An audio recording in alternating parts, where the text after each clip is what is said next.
and we were originally formed in 1998. A group of guys got together at Windermere at one of the events there and decided that really there wasn't any form of organisation for people who wanted to play with classic boats. We don't really have a proper definition for classic boat. It's generally pre-1980s, although you look at 1990 boat now, it's very nearly 30 years old. But we take the view that anyone who has restored a boat and cherished it and love it, then we will welcome them to the club and we will treat their boat as a classic boat. Well, this is probably what most people would call an American drag boat. It is very quick. Generally a lake boat, considered to be a lake boat. This one's powered by an Oldsmobile 7.5 litre V8, obviously a converted car engine. This one is powered by a jet drive, Barclay jet drive, which is a water jet. So water's picked up at the bottom of the boat and thrust out the back. But again, it's steerable and you've got a reverse thrust on there as well for manoeuvring. Very quick, very noisy. Not the driest of boats. You can see there's no windscreen on this, so it's better obviously on a lake, but great fun.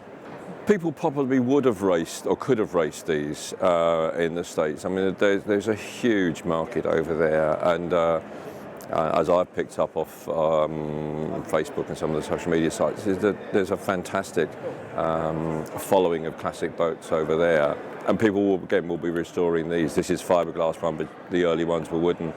And they love racing. Early 60s boat, this is all aluminium.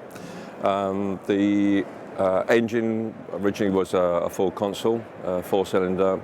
No gearbox on this one. There is a clutch, so it does, as I say, concentrate the mind when you start. You just point it and go. But again, you can pick these up for around £2,500. There's not that many of them around now. But again, very easy to restore, riveted in construction.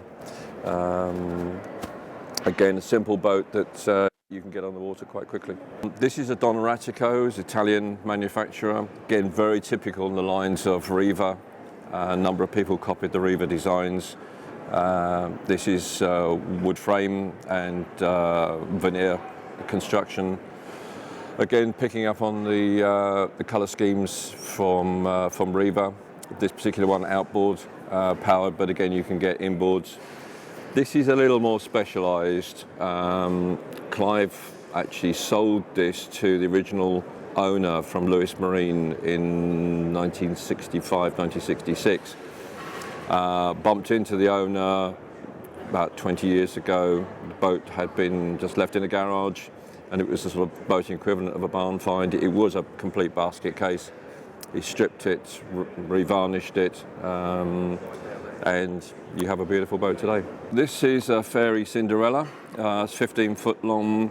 Ferry were originally aircraft builders, and then they got into the amphibious aircraft and early boating, both outboard and inboard models. This is quite unusual for an inboard, but again, it's a 1500